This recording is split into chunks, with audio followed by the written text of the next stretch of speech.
আল্লাহকে প্রশ্ন করবে তুমি কোথায় আছো।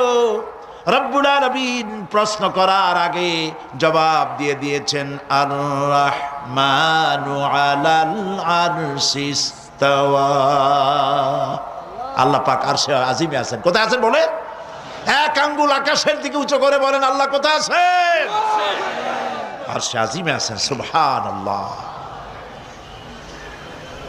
তবে আরশে আজিমে আছেন যে অবস্থা এমন নয় যে তিনি সাংঘাতিক রকমের কুয়াশার কারণে বাংলাদেশে কি হইতেছে তা দেখতে পান না।